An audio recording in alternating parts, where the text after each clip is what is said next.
안녕하십니까. 둔산 Q&A 공부방 동환쌤입니다. 지금 녹화하려는 것은 부모님들의 고정관념. 그러니까 예를 들어서 이 고정관념을 언제 체크를 했냐면요. 그래서 처음에 뵀을 때, 그러니까 상담을 하거나 면담을 했을 때, 전화를 통해서 말씀하시는 것들이 이런 것들이 판단착오로 작용을 했을 때 어떤 영향이 미치는지, 어떤 영향을 미치는지, 교육 중에 어떤 어려움이 있는지, 아니면 그런 것들이 어떻게 활용되는지에 대해서 분석해 보려고 합니다. 자, 보시면 상담 중에 부모님들이 자녀에 대해서 판단하고 말씀을 하십니다. 이제 동화쌤 판단과 이제 많이 다른 경우들이 있는데 그런 걸 누적해서 지금 정리해 보려고 합니다.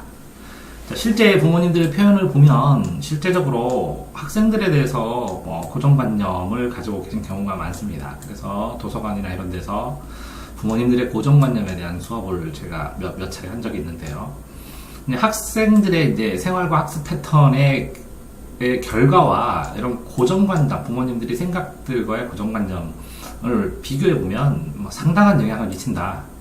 그러니까 실제적으로 학생을 변화시키는 게 아니라 이런 부모님들의 고정관념을 변화시켜야 되는 경우가 많이 발생한다는 것을 말씀드리려고 합니다. 당연하게도 자녀들은 이제 한두 명밖에 안 기르시니까 상대적으로 평가가 불가능하죠. 이제 주관적으로 평가할 수밖에 없기 때문에 발생하는 일입니다. 하지만 어쨌든 이렇게 자녀들의 상황에 대해서 명확하게 상담해주고 평가를 해줘야 되는데 그런 것은 드뭅니다. 솔직하게 얘기했을 때 기분 나쁘실 수도 있고, 솔직하게 얘기를 했을 때 실제적으로 A라고 표현하거나 B라고 표현하거나 똑같은 상황이거든요. 극단적으로 예를 들어서 아주 조용한 애는 차분합니다 이렇게 표시를 해버리면 되고, 아주 활발한 애는 예를 들어서 얘가 산만합니다 이렇게 표시를 하는 경우도 있고, 얘가 활달합니다 이렇게 표시를 하는 경우도 있죠. 자, 이렇게 애가 산만합니다 이렇게 얘기했을 때는 선생님 입장에서 갑질을 하기가 참 좋고요. 애가 활발합니다 했을 때는 선생님 자체가 을질을 해서 을질하기가 좀 이상하네요. 을의 입장에서 아이를 받아주는 경우도 많죠. 자, 그런데 이렇게 을의 입장에서 선생님이 받아주게 되면 부모님들이 끊임없이 요구를 하시게 됩니다. 그래서 힘들어서 그냥 단순하게 갑질을 하는 갑의 입장에 서서 아이를 객관화시켜서 본다고 얘기하면서 부모님도 아시다시피 애가 산만하지 않습니까? 이렇게 얘기해버리면 부모님이 상처를 입고 어쩔 줄 몰라하고 쩔쩔매죠. 그렇지 않습니다. 성격이라는 것은, 학습 유형이라는 것은, 기질이라는 것은 특정 성질이 다양한 검사로 나타나서 특정 성질이 있지만 바라보는 관점에 따라서 산을 보면 이렇게 보면 이쪽은 절벽이고 이쪽은 구름인 것처럼 양면의 모습을 다 가지고 있습니다. 그래서 자녀의 성향과 자녀의 생각이 미치는 영향들에 대해서 부모님들이 그래도 최소한도의 고정관념은 벗어나서 좀 부드럽게 상대적으로 판단할 수 있는, 상대적으로 생각할 수 있는 여지를 길러드리고 싶어서 상대적인 판단에 대한 방식을 어떤 식으로 해야 되는지를 설명드리고자 합니다. 잠깐만요. 네. 자, 상담 중에 이제 부모님들께서 말씀을 하십니다. 지금 말씀드리는 것은 이제 부모님들의 말씀이나 판단이 잘못된다는 얘기가 아닙니다. 그 부모님들의 판단, 말씀들을 좀 부드럽게 생각을 하면서 아이에 대한 교육을 더 유연하게 접근해보자 라는 입장에서 설명드리고자 하는 것이고요. 혼자 20년 동안 제가 20년 동안 아이들 전 과목 질문을 받으면서 아이들의 20년 동안 한결같이 자기주도 학습을 중심으로 해서 질문 답변 과외라고 하는데요. 저는 질문 답변 과외를 비롯한 그 다양한 경험에서 누적된 동화생만의 경험이니까 다 맞다고 할 수는 없습니다. 틀릴 수도 있습니다. 그걸 염두에 두시고 보는데, 실제적으로 하나 부탁드리고 싶은 것은 20년 동안 음악을 연주한 사람한테 그 음악이 잘못됐다 라고 하기는 좀 그렇죠. 그런 것처럼 제가 하는 것은 제 경험상 비추어서 말씀드리는 거니까 자녀들의 교육을 위해서 간절하게 부드럽게 유연하게 봐주십사 하고 부탁드리는 입장에서 찍어드리는 것이니까 그런 점을 고려해서 봐주십사 하는 부탁을 드립니다. 첫 번째, 좋은 것 같습니다. 아이가 성실하다 이렇게 말씀하십니다. 성실하다. 자, 이런 경우의 문제점은 뭐냐면 아이가 성실한데 본인이 정해진 한계 내에서 성실합니다. 그러니까 어떤 한계를 벗어났을 때는 감당을 못하는 경우도 굉장히 많습니다. 자, 그러니까 성실하다가 장점으로 작용을 하기도 하지만 한계가 너무 뚜렷해서 이 한계를 깨주기가 힘든 경우가 많습니다. 자, 반면에 아이가 숙제를 안 한다. 그럼 굉장히 힘들 것 같지만 숙제할 수 있는 환경을 만들어주면 숙제하는 건 자연스럽게 숙제할 수 있는 시간, 공간, 환경 이런 걸 만들어주면 항상 숙제합니다. 그럼 문제가 없습니다.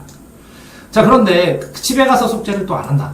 그러면 학원에서 아니면 제가 가르칠 때 제 시간 안에서 충분히 컨트롤을 했는데 집에 가서 문제가 됐다. 그럼 이것까지 컨트롤 해달라는 얘기죠. 그래서 그거를 영향을 줍니다. 오래 걸립니다. 왜 그러냐면 여기서 동아쌤이 영향을 미치는데 부모님들이 어떤 한마디를 해버리면 그 영향 자체가 차단 경우도 되는 경우가 많이 봅니다. 결국은 뭐냐면 아무리 선생이라고 하더라도 이 선생은 타인일 뿐입니다. 가장 중요한 선생은 부모입니다. 부모. 부모는 아이의 거울이고 아이의 스승입니다. 잊지 마시기 바랍니다. 자, 두 번째로 아이가 공부를 열심히 했다라고 얘기하십니다. 참 좋은 것 같죠? 그런데 열심히 했는데 그만큼 성적입니다. 그렇다면 문제점이 뚜렷하게 있다는 것이죠. 그 열심히 했기 때문에 이 학생이 열심히 하고 있는 과정에서 이 학생의 한계치까지 만약 했다면 이 학생이 할 수 있는 것까지 했다면 더 많이 하라고 하면 불가능합니다. 그러니까 학생이 열심히 하고 잘 했는데 이 학생이 자기 주관이 너무 뚜렷하다는 것입니다. 그럼 그 주관을 객관화된 어떤 일반적인 방법으로 바꾸어서 설명을 했을 때 받아들이는 게 늦습니다. 늦는 경우도 많이 있습니다. 자, 우리 아이는 전혀 공부를 안 했다. 자, 이러면 나쁜 것 같은데 이렇게 전혀 공부하지 않은 아이들이 와서 공부 방법을 가르쳐서 공부를 시작하면 시키는 대로 합니다. 그럼 굉장히 빨리 발전을 합니다. 자, 보시죠. 이렇게 어떤 것은 좋은 것 같고 혹은 안 좋은 것 같은데 바라보는 시점에 따라서 이렇게 다양하게 바라보고 효과도 다양하게 누릴 수가 있는 것입니다. 그래서 현재 상황에서 아이의 상태가 긍정적이냐 부정적이냐의 표현의 문제가 중요한 것이 아니라 이 아이를 어떻게 부드럽게 소프트하게 조언하고 발전적인 상황으로 끌고 가느냐가 문제죠. 자, 이렇게 얘기합니다. 자, 부모님들께서 우리 아이는 왜 공부하는지 모른다고. 자, 압니다. 보통 공부를 잘하면 대우도 많고 혜택도 많고 그리고 공부를 했을 때 이점도 많고 힘든 것 뿐이죠. 못하는 것이 아니라 공부를 안 하는 것입니다. 안 하는 이유를 제기하자. 하기 힘든 이유, 안 하는 이유, 힘든 이유. 공부를 나름대로 했습니다. 엄청나게 열심히 했고 최선을 다해서 했는데 못하는 경우는 있을 수 있지만 그렇게 최선을 다해서 하지 않는 것은 전부 다 공부를 안 한 것입니다. 우리 아이는 이것을 꼭 해야 한다 라는 게 있습니다. 그럼 이거를 하게 해줘야 되는데 공부를 하느라고 이걸 막습니다. 그럼 이걸 하고 싶습니다. 하고 싶은 만큼 이만큼 공부해야 되는 심력을 이걸 하고 싶은 만큼이 다 이쪽으로 정신이 가 있기 때문에 공부를 실제적으로 못합니다. 그래서 꼭 이것을 해야 한다고 할 때 그거를 말려야 하는, 이거를 왜 말리실까? 이 말리는 이유를 분석해서 이 말리는 이유를 좀 유연하게 해줘서 스스로 아이들이 꼭 이거를 해야 되는데 이게 꼭 이거를 얼마큼 해야 되는지가 또 다르거든요. 얼마만큼. 항상 이것만 한다고 하면 할 수 없이 그걸 해야 되겠지만 얼만큼인지 이 정도에 따라서 타협의 여지를 주시는 게 참 필요하다고 생각합니다. 자, 보통 쉽게 이제 상담을 하셔서 아이들은 영수가 부족해서 성적이 낮다. 그러면 기타 과목은 다 잘하느냐? 그렇지 않습니다. 자, 기타 과목 전체 본인들이 나머지 얘기하는 기타 과목을 일정까지 다 끌어올리고 영수만 남으면 굉장히 영수에 집중할 수 있는 여건이 형성이 되는데요. 나머지 기타 과목을 다 안 합니다. 그리고 영수도 못 합니다. 그렇기 때문에 전체적으로 성적이 낮습니다. 그렇기 때문에 뭐라고요? 본인의 수준이 여기라고 항상 생각을 하기 때문에 자신감이 떨어집니다. 따라서 빠르게 자신감을 형성시키고 본인이 공부를 할 수 있다는 능력을 만드는데 기타 과목은 굉장히 역할을 많이 합니다. 왜 그러냐면 수학이 90%의 시간이 걸린다면 80%의 시간이 걸린다면 영어가 15%의 시간이 걸리고 나머지 과목 전부 해야 5%의 시간만 하면 되는데 요 5%를 하면 자신감이 살아나는데 이걸 하지 않고 영어와 수학만 집중해야 할 이유가 없습니다. 특별한 이유에 따라서 특목고를 보낸다거나 아니면 수학만 집중해야 될 특별한 이유가 있으면 그렇게 하는 게 맞는데 실제적으로 영수가 부족해서 성적이 낮은 것이 아니라요. 대략적으로 공부하는 방법, 공부하는 것 자체를 하지 않았기 때문에 성적이 낮은 겁니다. 특별히 이렇게 공부를 일정 부분 성적이 낮다라고 얘기하는 것은 자신감이 굉장히 많이 떨어진 상태라는 것이겠죠. 자, 다음 보시면 우리에게는 그 정도는 불가능하다 이렇게 생각하시는데 이것부터 벗어나셔야 합니다. 여러분, 이 정도를 할 수 있는 기회를 만들어줬느냐, 이런 정도를 할 수 있는 기회나 상황을 만들어줬느냐. 실제로 초등학생이나 중학생들이 하루에 12시간씩 프로그램을 진행해서 아침 먹기 전에 3시간, 아침 먹고 점심 먹고 1시간, 또 3시간, 또 1시간 점심 먹고 저녁 먹고 또 3시간, 그럼 9시간인데요. 이걸 뭐 1시간 정도 더 늘려서 4시간, 여기 4시간, 여기 4시간 정도. 이렇게 하는 거는 누구나 다 합니다. 누구나 어떤 학생이든 고등학교 가면 공부를 잘하든 못하든 야간 자습을 12시간 이상을 할 수 있는 것과 같은 원리입니다. 그렇기 때문에 이것이 불가능한 것이 아니라 단계적으로 시도를 하지 못했다는 것이죠. 또 우리 아이는 무엇이든 가능하다고 생각합니다. 가능합니다. 가능한데 단계별로 시간이 물리적인 시간이 듭니다. 물리적인 시간. 그 물리적인 시간을 계산할 수 없으면 그 아이의 단계적인 발전 상황에 대해서 아실 수가 없습니다. 그래서 물리적인 시간을 계산한다는 이 과목별 양, 분량을 계산하실 수 있고 그 양에서 틀린 오답을 정리하면서 더 상위권 문제로 올라갔을 때 성취될 수 있는 점수까지 예상이 가능하고 이 물리적 양에 비례해서 어떤 성적이 나오는지를 알고 계셔야 되는데 실제적으로 이건 경험하지 않으면 불가능합니다. 자, 다음 보시면 우리 아이는 과외 수업이 부족했다라고 말씀하시는데 과외 수업을 1시간 받으면 1대3 거의 3시간은 혼자 공부를 해야 됩니다. 이거 어떤 경우에는 1대10으로 공부를 해야 됩니다. 그렇기 때문에 어떤 수업 내용이 있으면 스스로 공부할 수 있는 3시간 정도가 필요하다고 생각을 하셔야 됩니다. 그러니까 학교 수업을 했을 때 등급에 따라서 회복할 수 있는 이거를 스스로 자기화할 수 있는 시간이 있어야 되는데 이 자기화한다는 것은 반복해서 암기할 수 있다는 건데 이런 시간이 과외 수업이 부족해서 발생하는 것은 아닙니다. 자, 선생이랑 아이랑 맞지 않는다. 인정합니다. 이거 부분은. 아이랑 맞지 않는 선생이 있고 아이가 좋아하는 호감되는 선생님이 있습니다. 그렇지만 아이랑 선생이랑 딱 맞는다고 해서 또 부모님이 바라는 점수만큼 올라가는 건 또 아니죠. 자, 그러니까 상황에 따라 굉장히 많이 다릅니다. 다만 맞습니다. 선생을 판단하고 선생을 결정하는 데 있어서 신중해야 되는 것은 인간을 만나면서 사람을 만나면서 사람의 성향이나 느낌이나 아니면 노력이나 그 사람에 대해 배울 거라든가 이 사람과의 관계 속에서 뭔가가 지속되고 유지되고 발전하기 때문에 중요하다고 생각을 합니다. 자, 다음 보시면 우리 애는 체육할 시간, 운동할 시간이 부족하다고 얘기합니다. 운동을 못하면 체력이 약합니다. 체력이 약하면 똑같은 10시간을 공부해도 버텨내는 힘이 다릅니다. 자, 운동선수처럼 공부도 공부 체력이 따로 있습니다. 그러니까 앉아있을 때 앉아있는 것을 버틸 수 있는 근육의 형태 아니면 지방질의 양 이런 것들처럼 공부 체력이라는 게 있습니다. 운동 체력과 또 다르죠. 그러니까 공부 체력이 길러졌을 때 이게 안 길러졌을 때 먹는 음식으로 충분하게 먹고 충분하게 어느 정도 쉴 수 있는 충분하게 쉬기는 못하겠지만 음식을 충분하게 제공을 해줘야겠죠. 자, 우리 아이는 종교 생활을 꼭 해야 된대. 맞습니다. 종교 생활을 하셔야죠.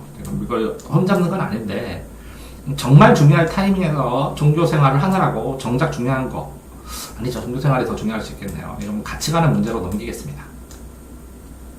자, 다음은요. 우리 아이에게는 공부법이 중요하다. 공부 방법. 공부 방법만 배우는 학생도 있습니다. 공부 방법을 배우면 실천이 중요합니다. 공부 방법이라는 것은 실천하고 연습하지 않는 방법은 방법으로서의 의미밖에 없습니다. 그러니까 실천하고 연습하고 자기가 적용할 수 있었을 때만이 공부 방법이라고 할 수 있고 나머지는 그냥 공부에 대한 이야기 이 정도로 족할 수밖에 없습니다. 그래서 공부 방법이 중요하다. 맞습니다. 근데 이 실천 연습하는 방법, 실천 연습하는 시간, 실천 연습할 수 있는 능력 이거 자체가 더 중요합니다.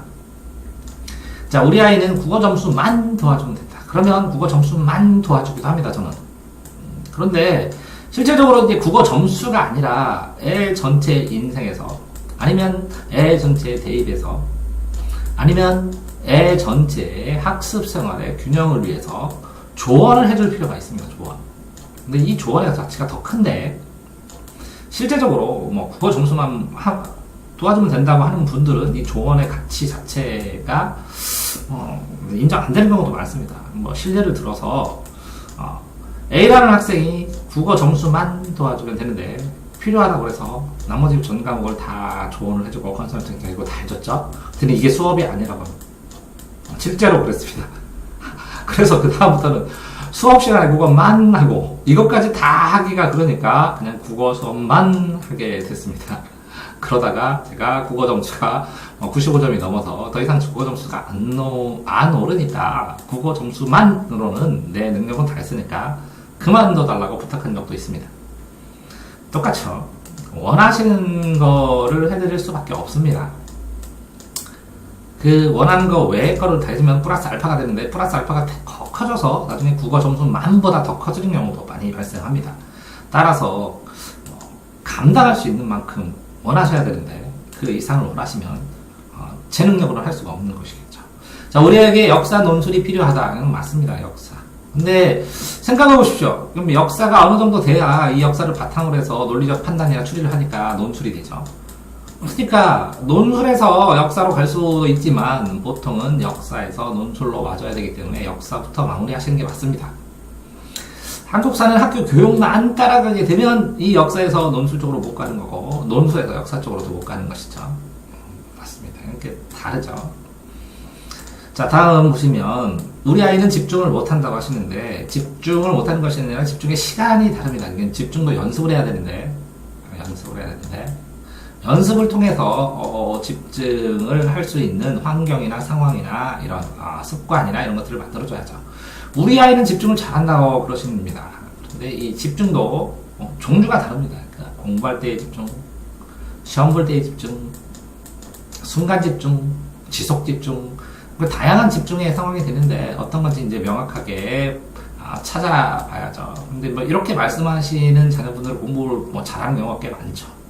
자, 우리 아이는 계획적이다. 본인이 계획을 짭니다. 그러면 조언을 해주면 조언만 듣고 본인의 계획대로만 또 합니다. 똑같습니다. 그쵸? 주관이 강하다는 것이죠. 혼자서는 아무것도 못한다. 그러면 이건 너무 의지를 한다는 것이죠. 이 양극단에서 주관이 너무 강하고 주관이 너무 약한 거, 둘 다 문제점이 있지 않습니까? 그러니까 이것들은 이렇게 너무 강한 애들은 다른 사람들의 의견을 들을 쪽으로, 너무 약한 애들은 자기가 의견을 좋을 쪽으로, 이렇게 방향성의 문제지 하나의 극단적인 현상이나 극단적인 모습을 가지고 장단점을 말할 수는 없다는 것입니다. 제가 끊임없이 이 부모님들한테 말씀드리는 것은 애라는 현상을 바라볼 때 양면으로 다 보실 수 있다는 겁니다. 부드럽게. 저만 그러는 게 아니라 다른 사람들도. 근데 그 아이가 그거를 표현하는 상황에서 이쪽이 더 강하게 보여져서 이쪽으로 쏠려서 보일 수도 있고 뭐 그런 것 뿐이겠죠. 우리 아이는 글은 잘 쓴다라고 하셔서 보면 뭐 논술적인 글하고 그 다음에 뭐 설명적인 글하고 그쵸, 논리성이 좀 제법 있지만 다를 수도 있는데 시험용 글과 대외용 글은 또 다를 수도 있는데 시험용 글하고, 그러니까 글쓰기의 종류가 어떤 건지에 따라서 다르겠죠. 우리 아이는 논술을 배워야 된다. 그럼 왜 그런가 생각하니까 논술 시험을 보신다고.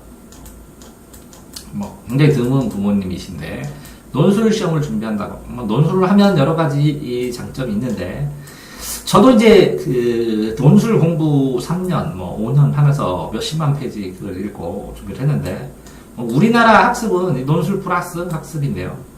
이 학습이 어느 정도 갖춰지고 학습을 해간 이후에 논술을 해도 늦지 않습니다. 이게 포커시고 그 다음에 이거. 근데 보통은 이 논술 자체를 너무 비중을 낮게 두죠. 여기에서 뭐 논술 100%도 있고, 그래서 내신이 50%고 이게 논술이 50%면 여기서 국영수과 사과 다 합니다. 이거 다. 근데 5대5거든요. 대학에서는. 어떤 대학은. 근데 이거를 몇 프로 하는지 스스로 생각해 보시기 바랍니다.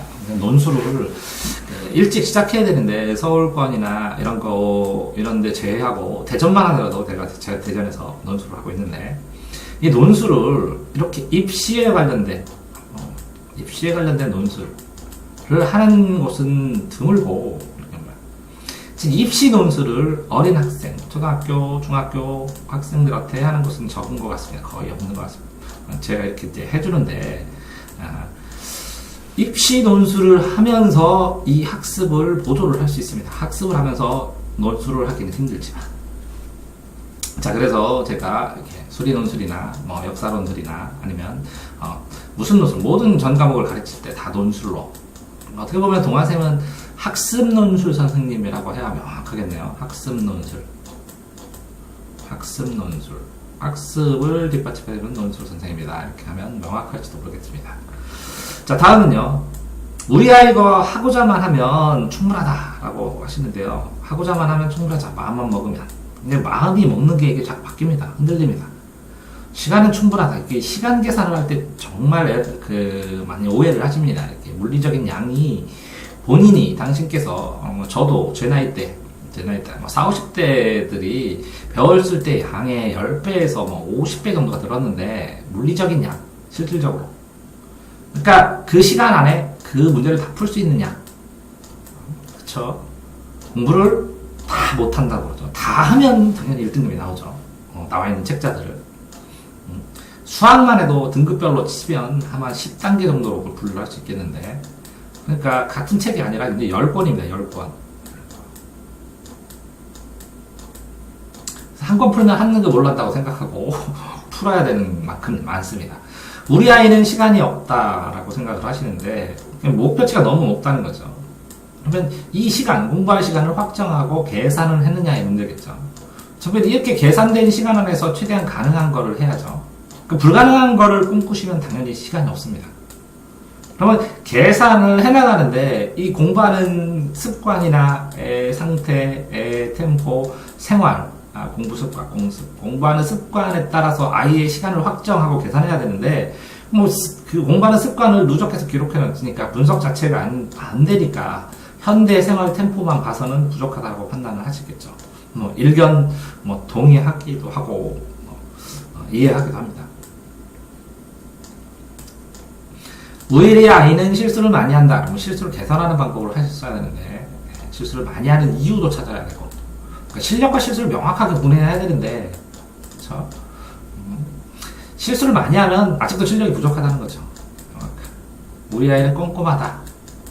이렇게 꼼꼼한 학생이 가르치기 더 힘든 경우도 있습니다. 꼼꼼하게 하나하나 이거 빨리빨리 넘어가 좀 스피드가 있어야 되는데, 공부의 첫 번째 요건은 동안쌤이 생각하기엔 속도라고 생각하는데 속도가 안 납니다. 그러니까 양을 다 못합니다. 양을 다 못하니까 당연히 등급이 안 나오고 매일 공부를 했습니다. 꼼꼼하게 차분하게 꽉 풀로 채워서 시간을. 그런데도 불구하고 점수가 안 나오면 얘는 머리가 나빠요? 아닙니다. 머리 나쁜 게 아니라 본인이 안 나가요. 성격상에, 성형상에 이거 꼼꼼하게 해야 돼만 나간대요. 그래서 이거 하지 말고 이거 해 하고 넘벙넘벙 찍었더니 불안해갖고 또 다시 그거 다 합니다. 다양하게 공부하는 걸 연습을 하지 않았기 때문에 그거 하나로 정착돼가지고 굳어가지고 공부 방법을 개선시켜주기도 굉장히 어려운 스타일이 꼼꼼합니다. 우리 아이는 내신으로 충분합니다. 내신이 공신이다. 내신의 공부의 신이다. 내신. 제가 유일하게 공신이라고 인정한 게 내신입니다. 내신. 자, 공신이 내신이라는 걸 이해했으니까 이 정도로 충분합니다. 근데 이렇게 내신 공신이니까 이거 플러스 알파를 할 수 있었으면 아이가 더 커진 아이로 발전할 텐데 라는 생각을 합니다. 정시 준비하면 된다라고 하시는데 수시 이런 분들도 거의 쓰십니다. 한두 개씩 수시 쓰게 되고, 그래서 높여 쓰죠. 수시를 6개를 쓰는데 높여 쓰니까 거의 다 떨어지게 되고, 그래서 수시를 좀 낮춰 써가지고 어느 정도 붙을 거를 딱 써갖고 이렇게 붙여주면 고맙다고 하는 경우도 있는데 고맙다고 안 하는 경우가 더 많습니다. 정시를 보면 요만큼밖에 못 가거든요. 정시에 갈 수 있는 것들을 미리 붙여줬는데도 고맙다고 안 하는 경우도 되게 많습니다. 죄송합니다. 지금 경험이 생각나서. 자, 다음에 우리 아이는 문과다, 이과다 이렇게 생각을 하시는데 다 수학으로 결정하시죠. 수학 점수에 따라서 아이의 적성이나 직업을 먼저 생각을 하고 그 직업이 문과인지 이과인지를 생각을 하신 다음에 그 직업 특성에 따라서 공부를 가르쳐야 되는데 이렇게 선호가 바뀌었죠. 수학을 보고 직업을 결정합니다. 수학을 받고 이과를 간 다음에 그 다음에 나중에 직업을 고릅니다. 직업을 먼저 생각하고, 그러면 직업 정보, 직업 진로 지도, 오늘 중학교 때나 이럴 때 책을 읽든지 아니면 경험을 통해서 해줘야 되는데 쉽지 않죠. 이걸 경험시키는 것 자체가 돈이 들고 어떻게 경험시켜야 되는지도 모르니까. 그러니까 이 자기가 이 진로에 대해서 경험한 주변 사람들의 직업으로 주변에서 본 이모의 직업, 삼촌의 직업, 아빠의 직업 이런 경험된 것으로 진로를 선택하는 경우가 태반입니다. 자, 공부할 책을 충분히 사주었다라고 하시는데 뭐 공부하는 책에서 뭐 기본적으로 필요한 것들로 친다면 교과서가 있겠고요. 요거 교과서를 혼자 공부할 수 있는 자습서. 이 자습서, 이 출판사, 교과서 출판서 자습서입니다. 그 출판사에 나오는 평가 문제집. 자, 이거 말고 이 기본 이론을 공부할 수 있는 참고서. 그렇죠? 자, 그런데 이렇게 말고 수학같이 기본적인 공부를 할 수 있는 기본서. 이 기본서보다 좀 올라간 뭐 유형 문제집, 그 다음에 조금 더 어렵다고 하는 심화 문제집, 여기에다가 뭐 교육방송 교재, 여기다가 기출 문제집. 자, 한 과목에 공부할 게 1, 2, 3, 4, 5, 6, 7, 8, 9종류네요. 자, 놀라십죠? 뭐 이만큼을 9종류를 다 하는 경우에 1등급이 나오는 경우가 많습니다. 자, 교과서 중심으로 하신다 그러는데 교과서 맞습니다. 9분의 1입니다. 자, 교과서 중심으로 하는 경우에요. 이 말씀이 나왔으니까. 교과서로 중심으로 한다는 건 뭐냐면 시작. 개념 적는데 되게 좋습니다. 줄거리도 그렇고. 쭉 공부를 한 다음에 제일 최종 마무리 교과서 중심으로 했어요. 단어 문구도 교과서의 표현 방식대로 다 외웠어요. 이렇게 두 가지가 의미가 있기 때문에 이 안에 교과서의 개념이나 중심이나 학습 목표나 이런 것들이 다 있으니까 교과서 중심으로 한 것 같죠. 그렇지만 이 안에 있는 수많은 과정 자체가 문제지, 교과서로 시작했던 교과서로 마무리됐던 뭐 최종 등급, 이거는 TV에 나오는 애들, 여기는 뭐라고요? 네, 등급, 낮은 등급, 낮은 등급 애들. 자, 우리 학교의 학교 생활은 충실하다. 학교 생활이 충실하다는 게 인간관계가 충실한 것인지, 숙제를 잘하는 것인지, 아니면 학교를 스스로 만족하고 있는 것인지, 다양한 게 있죠. 충실하다도 뭐 추상적인 것이니까. 우리 아이에게는 스펙이 필요하다. 제가 그랬죠. 내신이 공신이라고. 내신이 뒷받침 된 이후에 추가로 스펙 이렇게 생각하시기를 바랍니다. 경험을 몇 번 해보니까 내신이 공신입니다. 더 이상. 그러니까 플러스 알파로 스펙을 할 만한 학생들은 2등급 이상이 아닐까라고 생각을 합니다. 3등급은 유용합니다. 스펙 하시면. 왜? 스펙을 준비할 때 공부하는 게 2등급으로 올리는 게 차라리 입시에는 훨씬 더 유익합니다. 자, 우리 아이는 노트 정리를 잘한다. 노트 정리하는 방법도 굉장히 여러 가지죠. 근데 너무 잘해요. 노트 정리하는데 시간을 너무 많이 써요. 그럼 공부를 못해요. 이게 반복하기 위해서 노트 정리를 해야 되는데 노트 정리를 쓰기 위해서 쓰는 경우도 되게 많습니다. 우리 아이는 쓰면서 공부하지 않는다. 뭐 성향에 따라 다릅니다. 성향에 따라. 쓰지 않고 생각을 하는 애들도 있는데 쓰는 걸 늘릴 필요는 있죠. 늘릴 필요는 있죠. 좀 증가시키죠. 쓰는 양을 좀 증가시키고 써야 될 걸 압축해서 쓰게 하고 이렇게 해줘야죠. 우리 아이의 학습 계획을 세우지 않는다. 안정되게 학원을 쫙 다 가니까 학습 계획 자체가 필요 없어요. 그냥 학원에서 시키는 대로 해도 돼요. 라는 경우도 있고, 그쵸? 학습 계획을 짤 이유가 없어요. 그냥 있는 대로, 닥치는 대로 그냥 다 이렇게 책만 정해놓고 그냥 따라서 하면 되고, 일정하게 단순화돼서 상위권이라 할 수 있는데, 학습 계획이. 근데 학습 계획을 어떻게 세우는지 모르는 데는 문제점이 발생하겠죠. 그러면 학습 계획을 어떻게 세우는지 경험해보지 않으니까, 어떻게 짜는지 모르니까, 학습 계획 못 짜는 경우. 짜도 자기가 지키지를 못합니다. 그러니까 안 짜버립니다. 그러면 학습 계획을 본인의 누적 기록부를 쓰게 한 다음에 거기서 진전돼서 약간의 변화될 수 있는 계획으로 짜는 법. 그러니까 본인의 학습부터 적어야 되는데 이거 자체가 없으니까 쉽지 않습니다. 우리 아이는 욕심이 많다. 그럼 어떤 것에 대한 욕심인지. 욕심이 많다. 본인이 욕심이 많던데 이게 본인이 결과를 못 맺습니다. 그러면 분에 못 이겨서 이 선생 잘못까지 쳐갖고 그만두죠. 그런 경우도 많이 있습니다. 흔하게. 그래서 본인의 욕심만큼 이렇게 주면 다 쌓아놨다가 고민만 푹푹 하죠. 그러다 다 버립니다. 자, 그러니까 순차적으로 단계적으로 하나씩 줘야 되는데 욕심이 많은 것도 뭐 장점이지만 문제점으로 다가올 때도 있습니다. 자, 이렇게 말씀하십니다. 아이는 독서를 충분히 했다고. 그럼 독서, 예를 들어서 제가 그 독서 논술 지도사 전국 그 모임을 여러 번 하면서 주최하면서, 그러니까 1년에 1,500권 정도에서 1,000권 사이를 읽으면 좀 많이 읽는 편입니다. 천학복권을 모조리 독서 감상문을 쓰는 분도 봤으니까요. 이렇게 책을 읽으면 어렸을 때 1년에 1,000권의 책을 읽으면 공부를 하나도 안 하고 초등학교 6학년이 올백이 나옵니다. 책 읽는 것만으로도. 거의 초3, 중3 수준의 지식, 배워야 될 기본적인 지식들을 책으로 다 터득합니다. 자, 고등학교 때는 이 문제를 해결하고 이 책에 쓰지 못한 심화 이론이 있기 때문에 뭐 고등 공부도 한 70%는 끝나내죠. 그러니까 책을 읽는다는 것은 70%, 80%가 빨리 도달해서 나중에 고등학교 때 시간을 확보한다는 것이지, 책을 많이 읽었다고 해서 단번에 점수가 잘 나온다는 건 아닙니다. 그러니까 시간을 충분히 확보한다는 거죠. 아이가 너무 책을 읽지 못했다. 이건 제가 생각할 땐 죄송하지만 부모님 잘못입니다. 책을 빌려다 줘야 되는데, 그랬더니 그렇게 말씀하십니다. 애가 책을 안 읽는데 어떻게 책을 빌려다 주냐고. 그래도 부모의 의무입니다. 책을 빌려다 주시는. 그러니까 세 권을 빌려다 주시는데, 하나는 아이가 정말 좋아하는 거, 하나는 아이가 그냥 보는 거, 하나는 부모님이 봤으면 하는 거.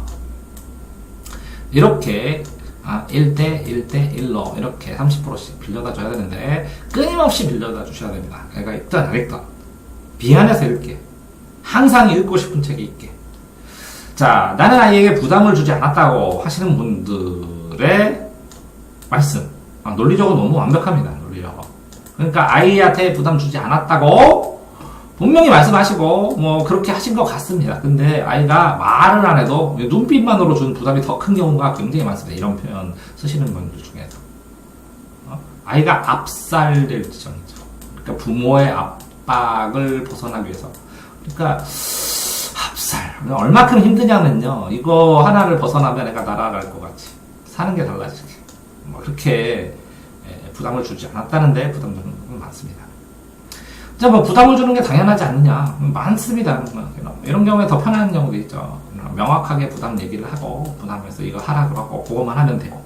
근데 부담을 주지 않는 것이 당연하다. 그래서 뭐 방인도 아니고 방관인 경우도 있죠. 방임도 어마어마한 기술이 필요한데, 방관에 가까운 방임이 되면 아이가 맘대로 하고 해나가는데, 이 방임이 방관을 하다가 네가 책임져. 그러니까 책임을 묻습니다. 이 책임이 어마어마하게 크게 묻는 경우가 있죠. 한꺼번에. 그러면 이 책임을 질 수 없죠. 아이는. 부모가 이만한 목장을 만들어 놓고 여기서 놀라고 했더니 네가 책임져. 이 목장을. 자, 어쨌든 유해 질문들은 오해 범위나 영향 뭐 현장 강의에서는요 사례를 하나 들어가면서 하니까요. 근데 이건 뭐 녹화를 해놓는 것이나 하기 싫기 때문에 이게 사례를 들을 수가 없습니다. 왜냐면 계속 한 번 그렇게 사례를 놓으면 낙인 효과처럼 어떤 학생에 대해서 낙인을 찍은 것 같은 느낌이 들어서 이렇게 녹화에서는 안 하는데요. 현장 강의에서는 이렇게 사례를 중심으로 설명을 합니다. 어떻게 뭐 나중에도 시간이 나면 추가로 이런 문제점들에 대해서 말씀드리겠습니다. 자, 그러면 무슨 말을 하냐고 상담 가서 내 판단을 당연히 얘기하셔야죠. 그 말씀이 잘못됐다는 게 절대 아니라니까요. 제가 말씀드리는 요지는 아이들에 대한 그런 표현을 하시면서도 그 반대면이나 그 말 자체, 나의 그 판단 자체가 반대 상황이 꼭 있을 수도 있고, 그런 반대 상황이 있을 수도 있기 때문에 아이를 접근하는 방식이나 판단하는 방식에 있어서 유연해보자, 이런 말씀이셔. 이런 간절한 부탁이었습니다. 자, 보시면 학습법 책자 부모가 먼저 다 읽으시는 경우도 많습니다. 먼저 읽고 밑줄을 쳐주면 학생이 그거에 따라서 읽는 경우도 있습니다. 그 다음에 부모가 편집글처럼 자기 생각을 써주기도 합니다. 이런 부분들을 많이 봤는데요.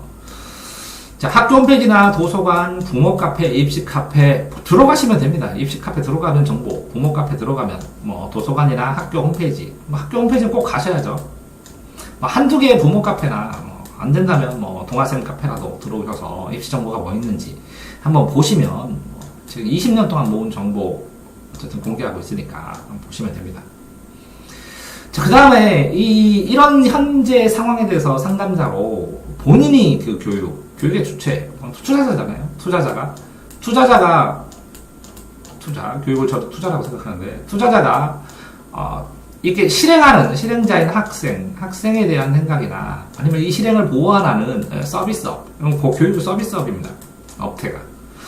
서비스를 하는 서비스업자의 상황까지 전부 다 정보를 가진 다음에 선택을 하셔야 되는데, 상담자 없이 그냥 누군가의 주변의 말만 딱 듣고, 이렇게 선택하시는 거 보면 좀 안타까운 경우가 많습니다. 어쨌든, 아이와 정보를 공유하셔야 되고, 아이에게 자꾸 정보를 물어보셔야 됩니다. 아이의 정보도 물어보셔야 되는데, 내가 판단하니까 아니죠. 실행자는 아이인데. 학교에 정보를 물어보고, 홈페이지도 들어가고, 서로 구하고, 서로의 역할 분담을 좀 어느 정도 해주고, 계획을 세워줘야 되는데. 자, 그런 상황에서 가장 지금, 못하시는 게, 제가 생각할 때는 객관적 측정, 무슨 얘기냐면, 내 아이 성격도 알고, 성적도 알고, 내가 맨날 봤는데 내가 제일을 잘 알죠. 그렇지 않습니다. 학교에서 부모님은 아이가 크면, 예를 들어서 학교 갔다 오고 2시간을 보는데요. 학교 담임 선생님은 애를 10시간을 봅니다. 고등학교 가면 12시간을 보기도 하고. 그쵸. 제가 이제 방학 동안 아이들을 12시간을 데리고 있습니다. 그럼 한 달 동안 12시간을 딱 계산을 하면요. 쉬는 날 없이 20일을 하면 12시간 곱하기 20일. 그러면 몇 시간일까요? 20일, 12시간씩. 12시간이 실제적으로 더 되는데, 그러면, 240시간. 자, 그러면,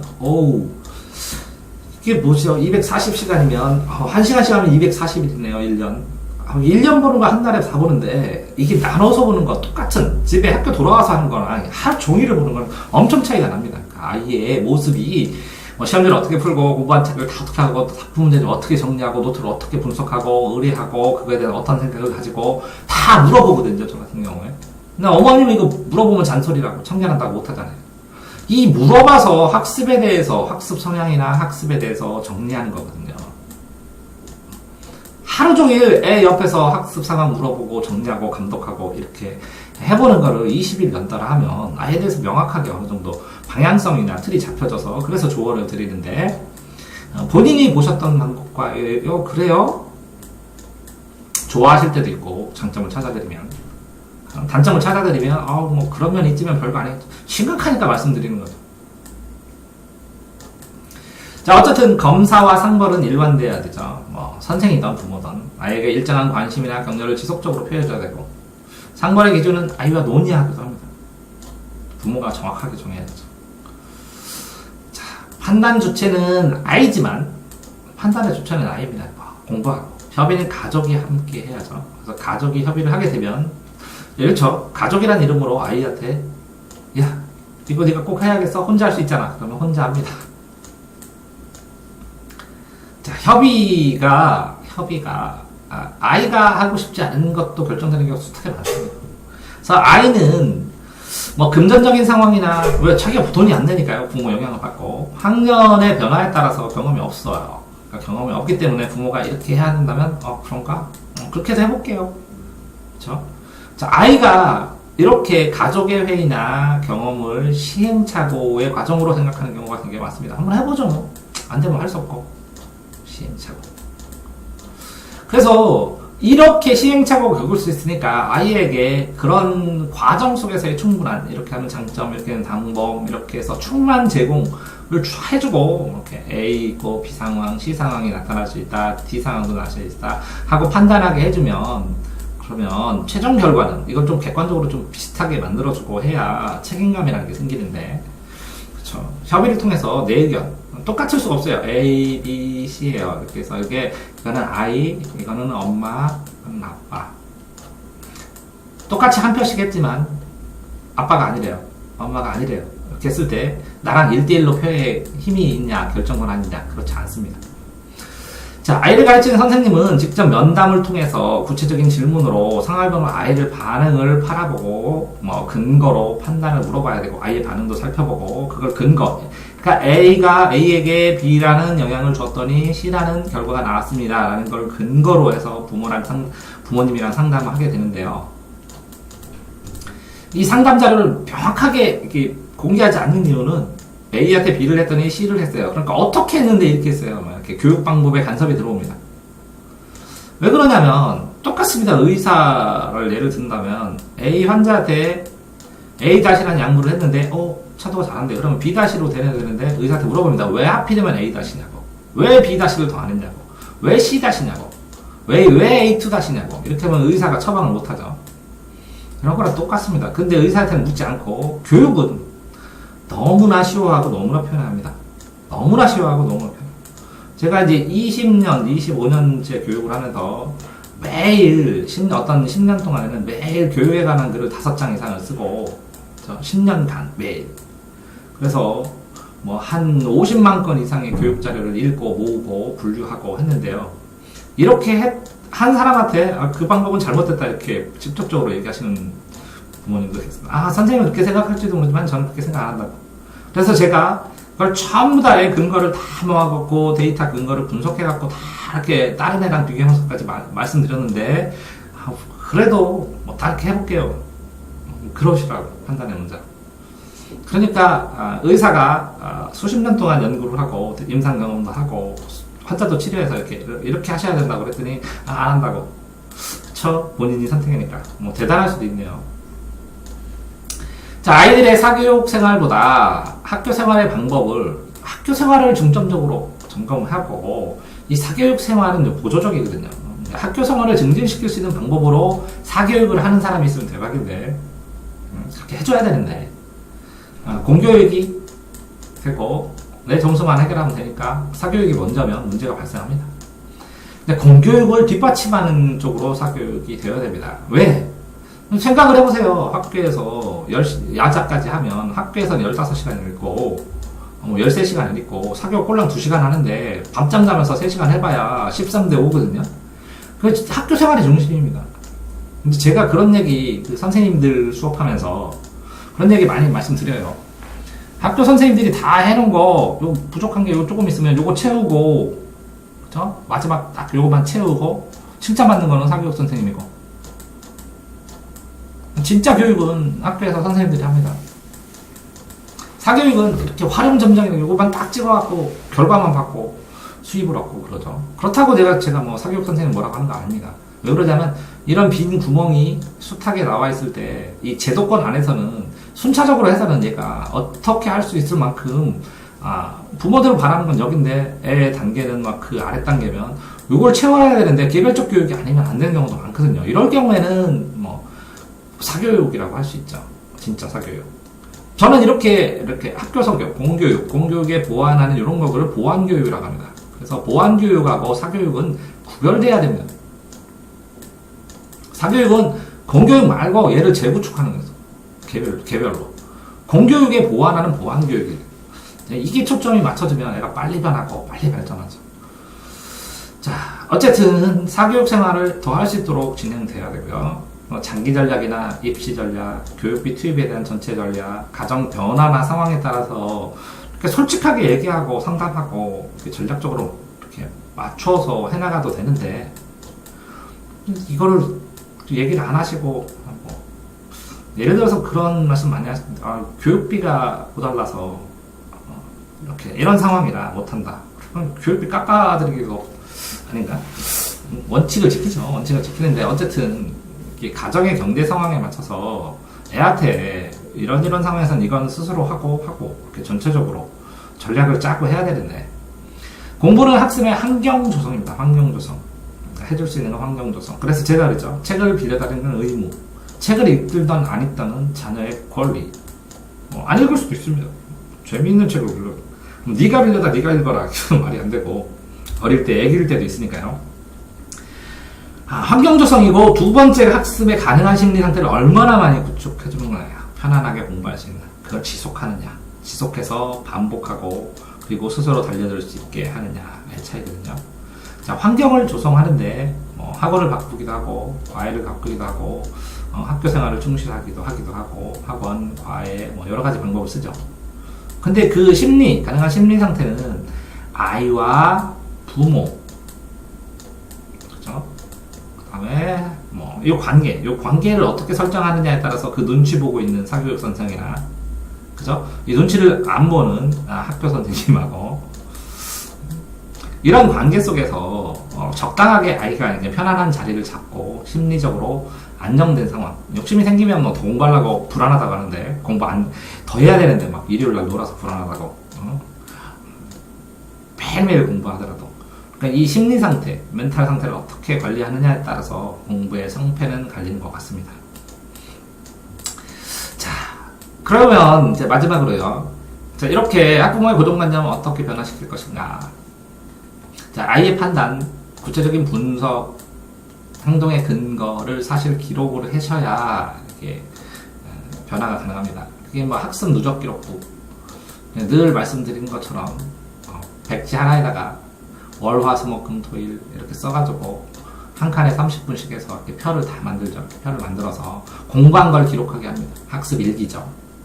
그래서 아이의 행동이 가정에서 충분히 알 수 있도록 솔직하게 쓰고, 현실 상황을 정확하게 파악을 한 다음에 미세하게 조금씩 개선해서, 그래서 개선하는 거에 따라서 예측하고, 그죠?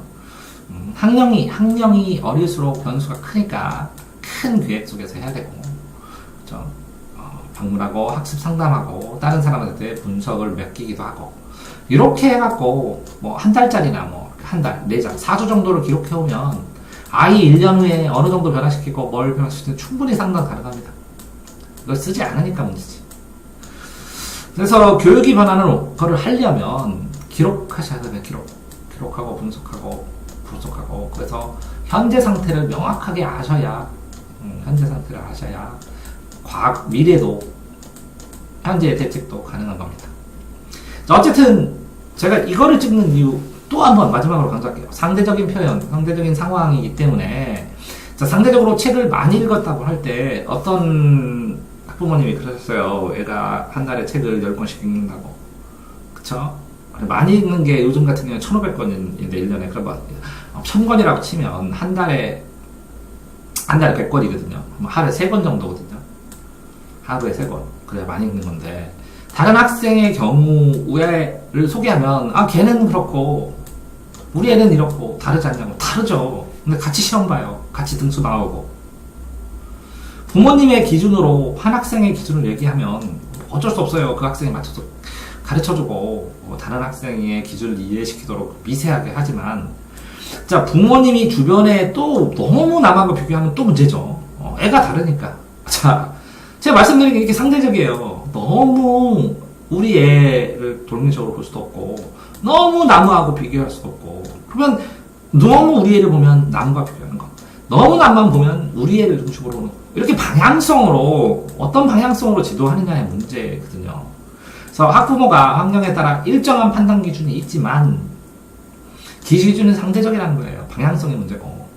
미래의 가치를 만들 때, 뭐 기준이 너무 추상적이거나 흔들리거나 이러면 안 되겠지만, 너무 뚜렷한 기준을 가졌다고 그 기준에 맞춰서 모조리 판단하시면 힘들다는 거죠. 가르치는 사람들이.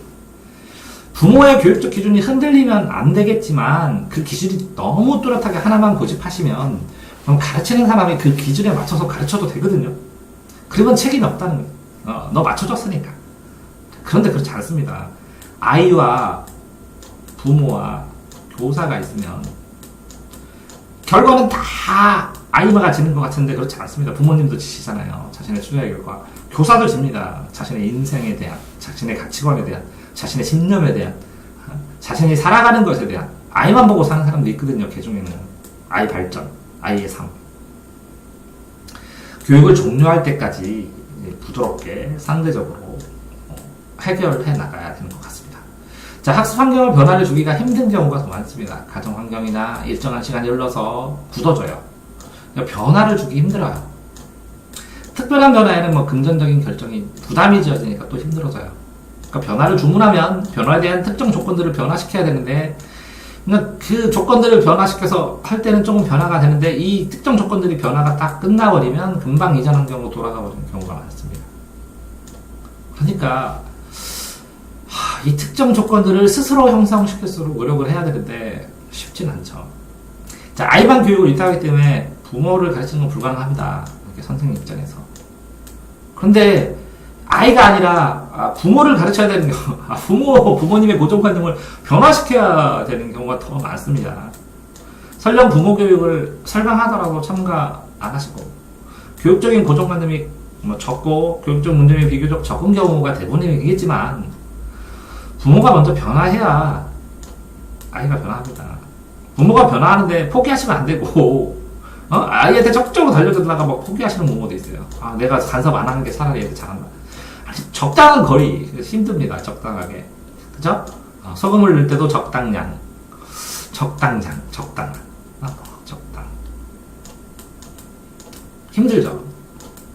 힘든데 좀 해보시면 할 수 있습니다. 남들도 다 하고 있고. 어쨌든 최소한 부모가 내가 너를 위해서가 아니라 부모가 변화해서 부모가 스스로 편해집니다. 예를 들어서 A라는 부모가 자녀를 위해서 만 권의 책을 읽어줬습니다. 당연히 아이도 만 권의 책을 샀죠. 전세 살아요. 근데 만 권의 책을 읽어줬어요. 카이스트를 아이는 갔어요, 물론. 근데 만 권의 책을 읽어주는데 아이도 똑똑해졌지만 아이보다 이 부모가 엄청나게 현명했습니다. 어렸을 때부터 본 그 전부터, 이전부터 20대부터 봤는데 지금 50대가 되는데 이제 말을 하면 말에서 향기가 납니다. 어린이 책만 읽어줬는데도. 책을 읽으면서 아이가 변하기를 원했는데 본인이 변했습니다. 정말 아름다운 경우죠. 다양한 아이에 관한 교육 정보를 가지기만 하고 소통은 드물죠. 본인만 정보 독점하고 우리 아이를 위해서. 아이와의 대화를 통해서 교육의 주체인 선생님, 부모, 학생, 실제로 축치죠. 최종 결정을 해야죠. 부모가 딱 판단하고 결정한 다음에 전화하면 저 같은 경우는 100% 따라줍니다. 학생이 결정해서 전화하면 저는 100% 따라줍니다.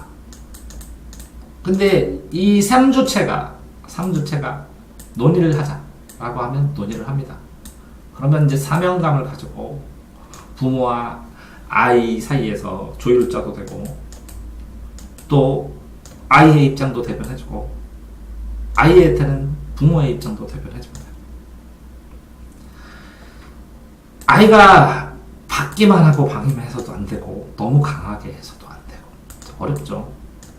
부모가 직접 교육을 하지 못하니 타인의 교육 방식에 관하여 믿기가 힘드시겠죠. 맞습니다. 반면에 방임하고 믿어버리기만 하자니 불편하고 누군가가 상대적으로 최선을 다했다고 하더라도 아이의 반응에 따라 민감하게 또 다를 수 있으니까요. 따라서 부모를 변화시키더라도 학생의 반응에 따라 또 신뢰가 확 걷어지기도 합니다. 그렇죠? 하지만 학생의 반응은 감수할 수 있습니다. 같이 항상 지나니까. 근데 이 학생의 반응이 아니라 부모, 학생은 믿을 수 있고 따라가고 잘 변화되고 발전되는 것도 알고 고마워하는데 이렇게 딱 해서 이제부터 이제 얘를 본격적으로 이제 학습의 세계로 끌고 가려고 기반을 딱 쌓아놨거든요. 근데 다른 학원으로 확 이전시키는 경우가 무수하게 많습니다. 그리고 나중에 지나서 감사하다고 하죠. 이거 보니까 이것 때문에 그런 것 같다고. 근데 이 학생이 가려고 하는 이 목표보다 더 큰 꿈을 꿨는데 이 선생의 꿈은 묻지 않으시고 그쵸? 학생과 같이 알게 모르게 서로 무계적으로 합의한 꿈이 있는데 이건 묻고 또 다른 학원으로 확 가는 경우가 많습니다. 본인의 선택이죠. 존중합니다. 더 소통하고 더 상담했어야 되는데 그죠? 부모와 더 소통하고 상담했어야 된다. 그러면 부모를 가르치는 게 돼. 왜 그러냐면 교육 방법에 대해서 20년 하고 강의를 몇백 번, 1000번 정도 한 것 같은데 어쨌든 강의를 몇백 번을 하고 그러면서 부모교육 숱하게 다녔거든요. 그러면 어머니 이런 상황에서 이렇게 협의가 안 되잖아요. 논의가 안 되잖아요. 들어드렸다고 하고 이렇게 가르쳐드리면 근데 또 다 물어보시면 그걸 끝까지 아이의 현재 상황은 여기인데 여기까지 말씀드리면 기대가 너무 커지죠. 그러니까 단계적으로 얘기하면 그게 다가 아닌데 어쨌든 부모의 역할과 판단을 위해 최소한의 정보 모으시기 바랍니다. 그래서 동아쌤이 학습 보관하는 책자, 부모용 강의, 녹화 이런 거 꾸준하게 하겠습니다. 그래서 학생들의 가능성, 가정의 상황에 맞는 지속적인 안정적인 행복한 교육. 내가 투자하니까 내가 알고 투자하는 부모의 변화의 시작, 기점. 자, 다른 건 다 몰라도 좀 유연하게. 장점인 것은 단점일 수 있고 단점인 것은 장점일 수 있다. 자신감도 가지시면서 유연하게 판단하시기 바라고, 유연하게 하시기 위해서 학생들한테 물어볼 수 있습니다. 많이. 왜? 이게 물어보는 것 자체, 얘한테 질문하는 것 자체. 내가 몰라서, 따지듯이 검사가 아니라 몰라서 물어보는 것 자체가 부드러운 관계를 만들어가는데 조언이 됩니다. 공부에 관심을 가지고 먼저 들어줘야죠. 공부부터 물어보면 그렇고, 갑자기 물어보신대? 이렇게 할 수 있으니까. 그러니까, 대화가 늘어날 수 있는 그런 가정이 되시기를 기원합니다. 자, 이걸 찍는 의도를 높아지면, 3번이고, 이거 3번째네요. 3대판.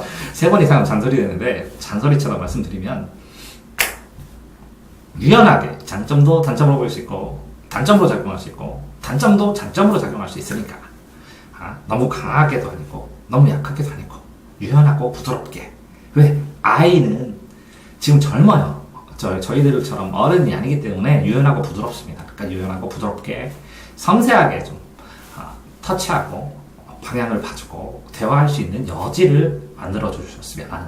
그래서 가르치는 선생님과 내가 맡긴 선생님한테 유연하게 들을 수 있는, 그쵸? 보통은 이런 경우에 상담이 잘 된대요. 부모 얘기를 다 들어주면 해석을 다 했으니까 등록을 잘한대요. 그게 아니라 부모님들도 선생님 말을, 선생님 표현하고 싶은 거를 충분히 들어줄 수 있는, 충분히 들어주고 그 다음에 어느 시간을 잡아서 충분히 얘기할 수 있는. 근데 선생님들의 얘기를 충분히 들어줄 수 있는 부모는, 그쵸, 그렇게 선생님 충분히 많이 하면 등록을 또 안 한대요. 왜 그러냐면 우리 아이가 바라는 것이 이건데 그건 얘기 안 하고 엉뚱한 것만 얘기한다고 생각하면서. 아니에요. 서로 충분히 들어줄 수 있는 그런 상담이나 그런 환경을 만들어 가실 수 있도록 좀 더 유연해 주셨으면 좋겠습니다. 이상입니다. 수고하셨습니다.